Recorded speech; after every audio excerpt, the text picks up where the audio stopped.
इसके ऊपर चैलेंज करेगा सुप्रीम कोर्ट में, वैसे हाँ, पहला काम ये होगा कि वो सेंटेंस है उसको सस्पेंशन और जेल को मुअत्तल करना पड़ता है, ये उसका रूल है। हाँ, जेल में भेजना ही नहीं है, सीधा आपको सजा इतनी दी गई है। इसके ऊपर मैं आपको ऑर्डर बताता हूं, ऐसे बॉम्बे हाई कोर्ट के, सुप्रीम कोर्ट के, इनके ऑर्डर से वो क्या करते हैं कि आपको 6 महीने की जेल दी गई है, लेकिन यह ऑर्डर जो है, यह ऑर्डर अगले 4 हफ्ते या 2 महीने तक सस्पेंड रहेगा, और आप इस बीच में सुप्रीम कोर्ट में अपील फाइल करके आप स्टे ले लीजिए तो कंटिन्यू रहेगा। अगर स्टे नहीं मिलता है तो आप सरेंडर हो जाइए, यह ऑर्डर होती है।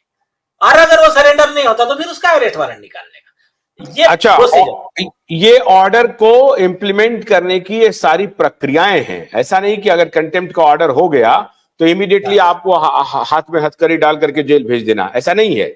नहीं नहीं, सुप्रीम कोर्ट ने फुल बेंच का जजमेंट है, हरिनाथ शर्मा का, मैं आपको जजमेंट भी बताता हूँ, साइटेशन बताता हूँ।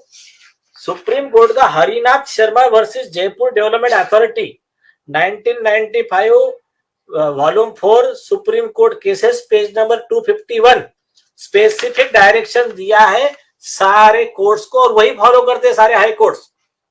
तो ये जो जजमेंट है सुप्रीम कोर्ट का, इसको फॉलो नहीं किया है दिल्ली हाई कोर्ट के इन दोनों जज ने, तो इन्होंने ये पहला सुप्रीम कोर्ट के आदेश का कंटेम्प्ट किया है। और तो पहले आसान शब्दों में एक बार आप फिर से बता दें कि अगर हाई कोर्ट के किसी जज ने किसी भी व्यक्ति या एडवोकेट किसी को भी कंटेम्प्ट को ऑफ कोर्ट के का दोषी पाया है और उसे कोई सजा प्रोनाउंस किया है कि आपको 6 महीने की सजा है, तो भी आपको साथ ही साथ ये अधिकार है कि आप सुप्रीम कोर्ट अप्रोच कर सकते हैं, सुप्रीम कोर्ट में अपनी याचिका लगा सकते हैं, और सुप्रीम कोर्ट आपकी याचिका सुनने के लिए जो ऑर्डर है 6 महीने की जेल को, उसको आपको एक सप्ताह, 2 सप्ताह, 3 सप्ताह तक सस्पेंड करना पड़ेगा और आपकी बात को सुप्रीम कोर्ट सुनेगा। अगर सुप्रीम कोर्ट को भी लगा कि हाँ आपने कंटेम्प्ट किया है, तब जाकर के कुछ निर्णय होगा। ये सिर्फ सुप्रीम कोर्ट का क्षेत्राधिकार है, ये आप कह रहे हैं। नहीं, सुनिए, सुप्रीम कोर्ट स्टे करेगा बाद में।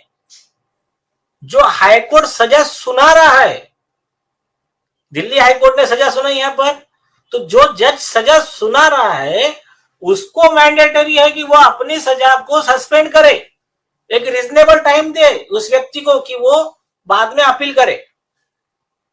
तो ये जो है करना ही करना है, ये उनके विवेक पर है, उस जज विशेष के विवेक पर है, या जज को बाइंडिंग है कि वो प्रोनाउंस कर रहे हैं, साथ ही साथ उसको सस्पेंड भी करें और उनको मौका दें। बाइंडिंग है, बाइंडिंग। इन्होंने जो हरिनाथ शर्मा में सुप्रीम कोर्ट ने कहा कि तुम्हारे विजडम में एज ए मतलब तुम उसको सस्पेंड करो, और बाद में सुप्रीम कोर्ट का दूसरा भी लॉ है कि जब उस पॉइंट पे दूसरा कोई लॉ क्लियर नहीं है तो इवन अगर ऑबिटर डिक्टा भी है तब भी सुप्रीम कोर्ट का ऑबिटर डिक्टा तुमको बाइंडिंग है। सुप्रीम कोर्ट के कोई भी ओपिनियन के खिलाफ कोई भी हाईकोर्ट काम नहीं कर सकता है। मैं अपने दर्शकों से आग्रह करता हूं कि मैं बार बार कहता हूं कि हमारा जो क्यूबाइड नेटवर्क है और नीलेश ओझा जी और हम लोगों का जो अभियान है सिटीजन कोर्ट ऑफ भारत का, वो वॉइस ऑफ वॉइसलेस है।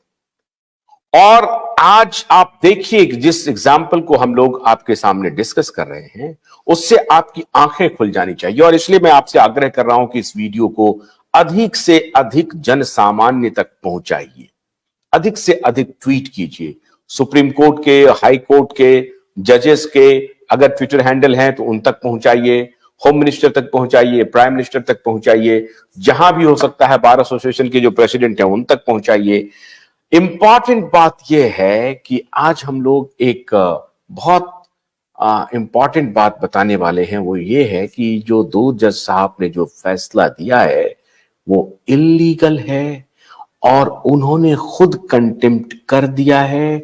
उनके खिलाफ भी प्रोसीडिंग्स चलनी चाहिए, चलेगी, और हो सका तो शायद जेल भी जाएंगे, ऐसा भी हो सकता है।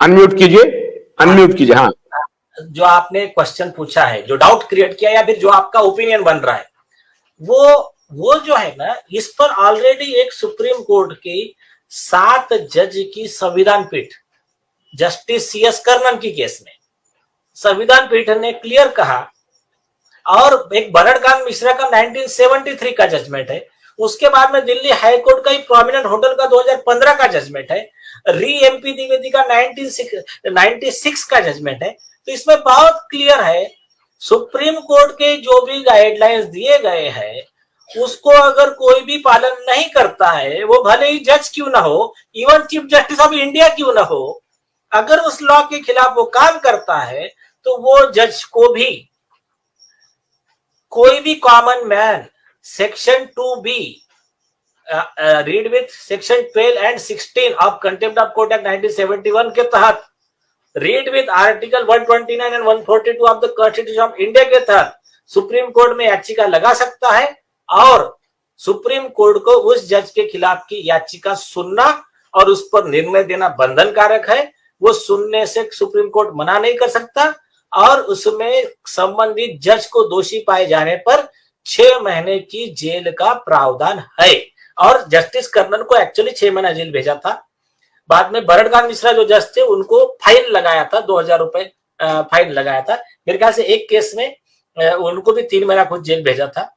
तो ऐसे है, कई केस लो है, मतलब वो एडवोकेट विजेंद्र सिंह ने जो रेफरेंस दिया है, भोलानाथ का ब्रश कटर एक बैटरी चालित मशीन है जिसका चार्जिंग समय 3.5 घंटे है। यह 6 से 8 घंटे के प्रभावशाली संचालन समय का दावा करता है, जिससे यह एक बार चार्ज करने पर 16,000 वर्ग फुट गेहूं या चावल के खेतों को कुशलतापूर्वक काट सकता है, जबकि इसका पेट्रोल समकक्ष व्यक्ति उसी कार्य के लिए 1,000 रुपए मूल्य का पेट्रोल खर्च करता है।